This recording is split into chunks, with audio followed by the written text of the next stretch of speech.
Hello Grace Church, welcome to another episode of Daily Bread. It was great that so many of us could join together over the internet yesterday as Rich preached through the story of David and Goliath. I know that many of us as families really enjoyed doing many of those craft activities, watching the videos, listening to Abby's teaching. Thank you very much, Team McLennan, for making that all work. We'll be refining all of those things in the weeks to come as we learn about this new way of doing church. I've enjoyed seeing some of you on your doorsteps at a safe distance as well. Perhaps I will be coming round and knocking on the doors of others of you. Sit there in my deck chair and we can have a chat at a safe distance. I don't know how much longer we'll be allowed to even do that, but let's enjoy it whilst we can. Look into the jottings to see what's going on, albeit online. Be aware that some people are not particularly well, possibly some with the virus itself. So let's be thinking of one another, helping one another, praying for one another at this time. In terms of our Bible thought today, I was thinking, did you know that the word corona means crown?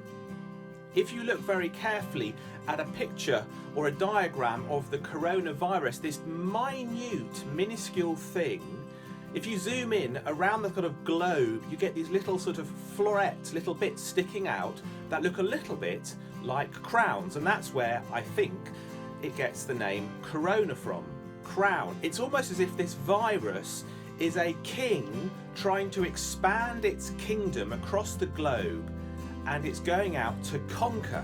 And it conquers in a horrible way. It makes some people sick, and a few of those people even die. And at the moment, we don't really know how to stop it. We don't have an obvious cure, even though many people get better. Not everyone does, and it's a horrible thing.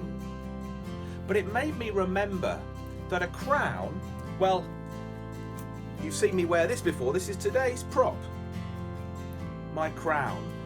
Why do I often put this on? Because we often think about the other king, King Jesus. King Jesus is greater than King Corona, as it were. The coronavirus might be going out to conquer, but actually, Jesus has already conquered. He's already conquered everything. He is in charge of everything and everyone. He will even use this horrible bug for good. I don't know if you found that already, but there will be some opportunities and encouraging times ahead, even though it will be tough and it will be, even for some, sad.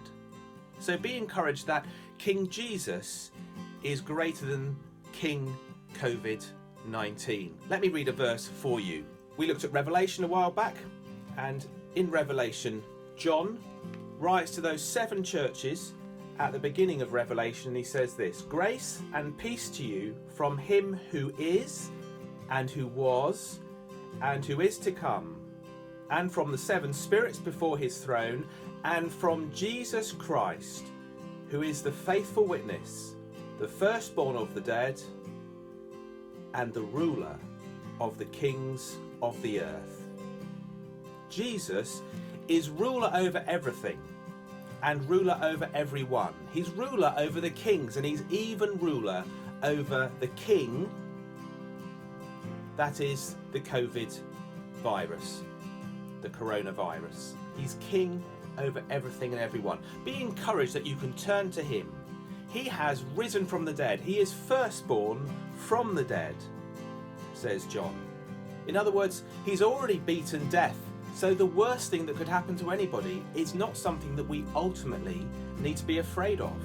Even though it is horrible, even though it might be scary, Jesus has conquered the worst things that we might ever face. We were thinking about that even yesterday with the story of David and Goliath, and how David points to Jesus, the one who conquers the greatest enemies we have, sin, death, and the devil. So be encouraged and encourage one another. And I'll speak to you, Lord willing, tomorrow.